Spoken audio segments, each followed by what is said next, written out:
Budget ವಿಚಾರವಾಗಿ ನ್ಯೂಸ್ಗಳನ್ನ ನೋಡೋದಕ್ಕೂ ಮೊದಲು ಕಾಂಗ್ರೆಸ್ ವಲಯದಲ್ಲಿ ಅಸಮಾಧಾನ ಭುಗಿಲೆದ್ದಿದೆ. ಅದಕ್ಕೆ ಪ್ರತಿಯಾಗಿ ಈಗ BR ಪಾಟೀಲ್ ಮುಖ್ಯಮಂತ್ರಿಗಳ ಸಲಹೆಗಾರರಾಗಿದ್ರು. ಇವರು ಮುಖ್ಯಮಂತ್ರಿ ಸಲಹೆಗಾರ ಸ್ಥಾನಕ್ಕೆ ರಾಜೀನಾಮೆಯನ್ನ ಸಲ್ಲಿಕೆ ಮಾಡಿದ್ದಾರೆ.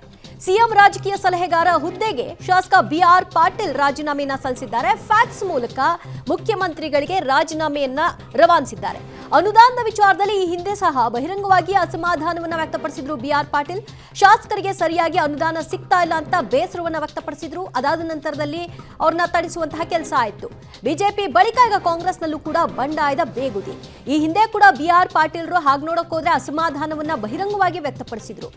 ಅನುದಾನ ಸಿಗ್ತಾ ಇಲ್ಲ, ಹೀಗೆ ಮುಂದುವರಿತಾ ಹೋದ್ರೆ ಕ್ಷೇತ್ರದಲ್ಲಿ ನಾವು ಮುಖ ತೋರಿಸೋದು ಹೇಗೆ, ಜನ ನಮ್ಮನ್ನ ಆಯ್ಕೆ ಮಾಡಿದ್ದು ಕೆಲಸ ಕಾರ್ಯಗಳನ್ನ ಮಾಡ್ಲಿ ಅನ್ನೋ ಸಲುವಾಗಿ ಈ ರೀತಿ ಆಗ್ತಾ ಇದ್ರೆ ಶೋಭೆ ಅಲ್ಲ ಅಂತ ಸರ್ಕಾರದ ವಿರುದ್ಧವಾಗಿ ಮತ್ತು ಅನುದಾನ ಹಂಚಿಕೆ ಆಗ್ತಾ ಇಲ್ಲ ಅನ್ನೋ ವಿಷಯವಾಗಿ ಅಸಮಾಧಾನಗೊಂಡಿದ್ರು. ಈಗ ಏಕಾಏಕಿ ಮುಖ್ಯಮಂತ್ರಿ ಸಲಹೆಗಾರ ಸ್ಥಾನಕ್ಕೆ ಹಿರಿಯ ಶಾಸಕ BR ಪಾಟೀಲ್ ರಾಜೀನಾಮೆಯನ್ನ ಸಲ್ಲಿಕೆ ಮಾಡಿದ್ದಾರೆ. ಈ ಮೂಲಕ ಅಸಮಾಧಾನದ ಹೊಗೆ ಇನ್ನಷ್ಟು ವ್ಯಾಪಿಸುವ ಲಕ್ಷಣಗಳು ಕಾಣಿಸ್ತಾ ಇದೆ.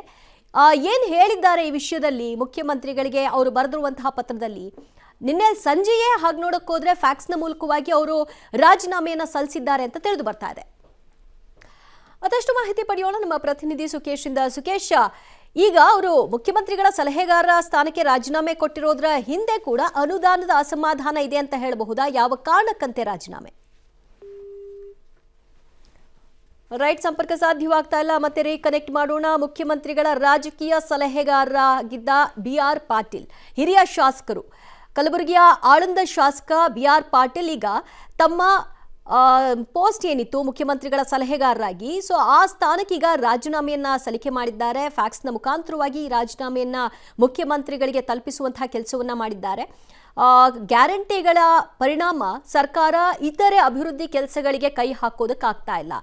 ಜೊತೆಗೆ ಶಾಸಕರಿಗೆ ಸೂಕ್ತ ರೀತಿಯಲ್ಲಿ ಅನುದಾನವನ್ನ ಕೊಡ್ಲಿಕ್ಕೂ ಕೂಡ ಸಾಧ್ಯವಾಗ್ತಾ ಇಲ್ಲ. ಇದು ಅಲ್ಲಲ್ಲಿ ಅಸಮಾಧಾನಕ್ಕೆ ಕಾರಣ ಆಗಿತ್ತು. ಕೆಲವರು ಬಹಿರಂಗವಾಗಿ ಈ ಬಗ್ಗೆ ಮಾತನಾಡಿದ್ರೆ, ಇನ್ನು ಕೆಲವರು ಪಕ್ಷದ ವೇದಿಕೆಯಲ್ಲಿ ಚರ್ಚಿಸಿದ್ರು, ಇನ್ನು ಗುಂಪುಗಳಾಗಿ ಸಭೆಗಳನ್ನು ಕೂಡ ಮಾಡ್ಕೊಂಡಿದ್ರು. ಈಗ ಒಂದು ಮೆಸೇಜ್ ಅನ್ನ ಪಾಸ್ ಮಾಡೋ ಕೆಲಸವನ್ನ BR ಪಾಟೀಲ್ ಮಾಡಿದ್ದಾರೆ. ಬಗ್ಗೆ ಮತ್ತಷ್ಟು ಮಾಹಿತಿ ಕೊಡ್ತಾರೆ ನಮ್ಮ ಪ್ರತಿನಿಧಿ ಸುಕೇಶ. ಮುಖ್ಯಮಂತ್ರಿಗಳ ರಾಜಕೀಯ ಸಲಹೆಗಾರರಾಗಿದ್ದಂತಹ BR ಪಾಟೀಲ್ ಈಗ ರಾಜೀನಾಮೆಯನ್ನ ಕೊಟ್ಟಿದ್ದಾರೆ ಅವರ ಪೋಸ್ಟ್ಗೆ. ಕಾರಣ ಏನು? ಅನುದಾನ ವಿಚಾರನ ಅಥವಾ ಬೇರೆ ಏನಾದ್ರೂ ಇದೆಯಾ? ದೇವಜ್ಯೋತಿ, ಪ್ರಮುಖವಾಗಿ BR ಪಾಟೀಲ್ ಅವರು ಮೊದಲಿಂದಲೂ ಕೂಡ ಈ ಸರ್ಕಾರ ಬಂದ ನಂತರದಲ್ಲಿ ಅನುದಾನದ ವಿಚಾರದಲ್ಲಿ ಅಸಮಾಧಾನ ಹೊಂದಿದ್ರು. ಮೊದಲನೇ ಹಂತದಲ್ಲಿ ಅವರು ಸಚಿವ ಸ್ಥಾನ ಸಿಗದೇ ಇದ್ದಾಗ ಒಂದಷ್ಟು ಅಸಮಾಧಾನ ಹೊಂದಿದ್ರು. ಆನಂತರ ಆ ರೀತಿ ಅಸಮಾಧಾನ ಹೊಂದಿದಂತ ಹಿರಿಯ ಶಾಸಕರುಗಳನ್ನ ಸಮಾಧಾನ ಪಡಿಸುವ ನಿಟ್ಟಿನಲ್ಲಿ ಆರ್ಥಿಕ ಸಲಹೆಗಾರರು, ಮುಖ್ಯಮಂತ್ರಿ ಸಲಹೆಗಾರರಿಗೆ ಬೇರೆ ಬೇರೆ ಹುದ್ದೆಗಳನ್ನು ನೀಡಿ ಅವ್ರನ್ನ ಸಮಾಧಾನ ಪಡಿಸಲಾಗಿತ್ತು. ಈ ಒಂದು ಮುಖ್ಯಮಂತ್ರಿಗಳ ಸಲಹೆಗಾರರ ಹುದ್ದೆಯನ್ನ ಅಲಂಕರಿಸಿದ ನಂತರದಲ್ಲೂ ಕೂಡ ಅವರು ಆಗಾಗ ಬಹಿರಂಗವಾಗಿ ಅಸಮಾಧಾನವನ್ನು ವ್ಯಕ್ತಪಡಿಸ್ತಾ ಇದ್ರು. ಅದು ಅನುದಾನ ಸರಿಯಾಗಿ ಶಾಸಕರುಗಳಿಗೆ ಸಿಗ್ತಾ ಇಲ್ಲ ಅನ್ನುವಂತ ವಿಚಾರದಲ್ಲಿ. ಆದ್ರೆ ಈಗ ಅನುದಾನದ ವಿಚಾರಕ್ಕೆ ಯಾವ ವಿಚಾರಕ್ಕೆ ಬಹಿರಂಗ ಪಡಿಸ್ತಿದ್ರು ಕೂಡ ಮೊದಲು ರಾಜೀನಾಮೆಯನ್ನಂತೂ ಕಳಿಸ್ಕೊಟ್ಟಿದ್ದಾರೆ. ಅದು ನಿನ್ನೆ ಸಂಜೆ ಮುಖ್ಯಮಂತ್ರಿಗಳಿಗೆ ರಾಜೀನಾಮೆ ಪತ್ರವನ್ನು ರವಾನಿಸಿದ್ದಾರೆ ಅನ್ನುವಂತ ಮಾಹಿತಿ ಬರ್ತಾ ಇರುವಂತದ್ದು. ಅದರಲ್ಲಿ ಯಾವ್ಯಾವ ವಿಚಾರಗಳನ್ನ ನಮೂದಿಸುತ್ತಾರೆ ಅನ್ನೋದು ಕೂಡ ಪ್ರಮುಖವಾಗುತ್ತೆ. ಪ್ರಮುಖವಾಗಿ ಅನುದಾನದ ವಿಚಾರದಲ್ಲಿ ಸಾಕಷ್ಟು ಅಸಮಾಧಾನ ಹೊಂದಿದ್ರು ಅನ್ನುವಂಥದ್ದು ಸತ್ಯ.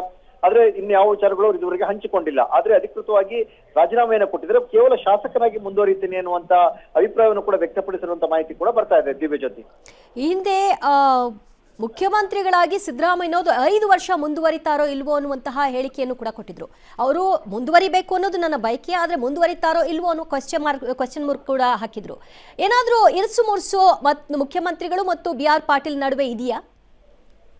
ಇರುಸು ಮುರುಸು ಅವರಿಬ್ಬರ ನಡುವೆ ಇದೆ ಅನ್ನೋದಕ್ಕಿಂತಲೂ ಆಗ ನೋಡಕ್ ಹೋದ್ರೆ ಅವರ ರಾಜಕೀಯ ಜೀವನ ನೋಡ್ತಾ ಹೋದ್ರೆ ಇಬ್ಬರು ಕೂಡ ತುಂಬಾ ಹಳೆಯ ಸ್ನೇಹಿತರು ಅನ್ನೋದ್ರಲ್ಲಿ ಯಾವುದೇ ಅನುಮಾನ ಇಲ್ಲ. ಯಾಕಂದ್ರೆ ಇಬ್ರು ಕೂಡ ಮೂಲತಃ ಜನತಾ ಪರಿವಾರದಿಂದ ಬಂದಂತವರು, ಅಲ್ಲಿಂದಲೂ ಇದ್ದಂತ ಗಟ್ಟಿ ಸ್ನೇಹ ಮತ್ತು ಅದೇ ಕಾರಣಕ್ಕಾಗಿ ಅವರು ಕಾಂಗ್ರೆಸ್ ಅನ್ನು ಕೂಡ ಸೇರ್ಪಡೆಯಾಗಿದ್ರು. ಕಾಂಗ್ರೆಸ್ ನಲ್ಲಿ ಇವರ ಟಿಕೆಟ್ ಪಡೆಯುವಲ್ಲೂ ಕೂಡ ಅದೇ ಕಾರಣದಲ್ಲಿ ಸಿದ್ದರಾಮಯ್ಯ ಅವರ ಪಾತ್ರವು ಕೂಡ ಹೆಚ್ಚಿತ್ತು, ಅವರಿಗೆ ಟಿಕೆಟ್ ಅನ್ನು ಕೊಡಿಸುವಲ್ಲಿ ಕೂಡ. ಹಾಗಾಗಿ ಅವೆಲ್ಲವನ್ನು ನೋಡ್ತಾ ಹೋದ್ರೆ ಸ್ನೇಹದಲ್ಲಿ ಅಂತ ಅಥವಾ ಇರುಸು ಮುರುಸು ಮತ್ತೊಂದು ಇದೆ ಅನ್ನೋದಕ್ಕಿಂತಲೂ ಅನುದಾನಗಳು ಸರಿಯಾಗಿ ಸಿಗ್ತಲ್ಲ ಅನ್ನುವಂತ ಒಂದು ಸಾತ್ವಿಕವಾದಂತ ಹಠವನ್ನ ಅವರು ತೋರಿಸಿದಂತೆ ಕಾಣಿಸ್ತಾ ಇದೆ. ಬಹುತೇಕ ಆ ಸಾಧ್ಯತೆಗಳು ಹೆಚ್ಚಿರುತ್ತೆ. ಅದರ ಅಧಿಕೃತ ಕಾರಣ ಎನ್ನುವುದು ಕೂಡ ಪ್ರಮುಖವಾಗುತ್ತೆ. ಅದು ರಾಜೀನಾಮೆ ಪತ್ರವನ್ನು ರವಾನಿಸಿದರೆ ಹಿಂದೆ ಅವರು ಬಹಿರಂಗವಾಗಿ ಹೇಳಿಕೆ ಕೊಟ್ಟಂತ ಸಂದರ್ಭಗಳಲ್ಲಿ ಅನುದಾನದ ವಿಚಾರದಲ್ಲಿ ಅವರಿಗೆ ಅಸಮಾಧಾನ ಇತ್ತು ಅನ್ನುವಂಥದ್ದು ಬಹುತೇಕ ಎಲ್ಲ ಶಾಸಕರಿದ್ದಂತೆ. ಆದ್ರೆ ಬಜೆಟ್ ಕೂಡ ಬರ್ತಾ ಇರೋದ್ರಿಂದ ಬಜೆಟ್ ನಂತರದ ಪರಿಸ್ಥಿತಿ ಏನು ಅನ್ನೋದು ಕೂಡ ಪ್ರಮುಖವಾಗುತ್ತೆ. ಆದ್ರೆ ಅದಕ್ಕಿಂತ ಮುಂಚಿತವಾಗಿ ರಾಜೀನಾಮೆ ಕೊಟ್ಟಿರುವಂತದ್ದು ಸಾಕಷ್ಟು ಅಚ್ಚರಿಗೆ ಕೂಡ ಕಾರಣವಾಗಿರುವಂತದ್ದು ಕೂಡ. ದಿವ್ಯಜ್ಯೋತಿ. ಥ್ಯಾಂಕ್ ಯು ಸುಕೇಶ್ ನಿಮ್ಮೆಲ್ಲ ಮಾಹಿತಿಗೆ. ಸದ್ಯ BR ಪಾಟೀಲ್ ಹಿರಿಯ ಶಾಸಕರು, ಕಲಬುರಗಿಯ ಆಳಂದ ಶಾಸಕರು ಸದ್ಯ ಒಂದು ಸ್ಟೆಪ್ ಮುಂದಕ್ಕೆ ಹೋಗಿದ್ದಾರೆ. ಅವ್ರನ್ನ ಹೇಗೆ ಸಮಾಧಾನ ಪಡಿಸ್ತಾರೆ ಅನ್ನೋದನ್ನ ಕಾದು ನೋಡಬೇಕು. ಹಿಂದೆ ಕೂಡ ಅವರು ಅನುದಾನ ವಿಚಾರದಲ್ಲಿ ಧ್ವನಿ ಎತ್ತಿದಂತಹ ಸಂದರ್ಭದಲ್ಲಿ ಅವರಿಗೆ ಮುಖ್ಯಮಂತ್ರಿಗಳ ಸಲಹೆಗಾರನಾಗಿ ಮಾಡೋ ಮೂಲಕವಾಗಿ ಸಮಾಧಾನ ಪಡಿಸುವಂತಹ ಪ್ರಯತ್ನಗಳನ್ನಾಗಿತ್ತು. ಅನುದಾನ ಹಂಚಿಕೆ ಮಾಡ್ತೀವಿ ಸ್ಟೆಪ್ ಬೈ ಸ್ಟೆಪ್ ಅಂತ ಹೇಳಿ ಅದಕ್ಕೊಂದಷ್ಟು ಆ ಕ್ಷಣಕ್ಕೆ ಪರಿಹಾರದ ರೂಪದಲ್ಲಿ ಅನುದಾನವನ್ನು ಕೂಡ ಹಂಚಿಕೆ ಮಾಡಿದ್ರು. ಅದಾದ ನಂತರದಲ್ಲಿ ಈಗ ಮತ್ತೆ ಅಸಮಾಧಾನ ಸ್ಫೋಟವಾಗಿದೆ. ಅದಕ್ಕೆ ಅವರು ಪ್ರತಿಯಾಗಿ ಈ ನಿರ್ಧಾರವನ್ನು ತೆಗೆದುಕೊಂಡಿದ್ದಾರೆ. ಇದನ್ನು ಮುಖ್ಯಮಂತ್ರಿಗಳು ಯಾವ ರೀತಿಯಾಗಿ ಅಕ್ಸೆಪ್ಟ್ ಮಾಡ್ತಾರೆ, ಇದನ್ನು ಹೇಗೆ ತಾಣಿಸ್ತಾರೆ ಅನ್ನೋದನ್ನ ಕಾದು ನೋಡಬೇಕು. ರಾಜ್ಯ ಬಜೆಟ್ ಅನೌನ್ಸ್ ಆಗೋದಕ್ಕೂ ಮೊದಲೇ, ರಾಜ್ಯ ಬಜೆಟ್ ಮಂಡನೆ ಆಗೋದಕ್ಕೂ ಮೊದಲೇ ಈಗ ಈ ವಿಷಯದಲ್ಲಿ ಅನುದಾನ ವಿಷಯದಲ್ಲಿ ಬೇಸರವನ್ನು ವ್ಯಕ್ತಪಡಿಸ್ತಾ ಹೊರಕ್ಕೆ ಬಂದಿರುವಂತಹ ವಿಷಯ ಬಹಳ ಚರ್ಚೆ ಆಗ್ತಾ ಇದೆ.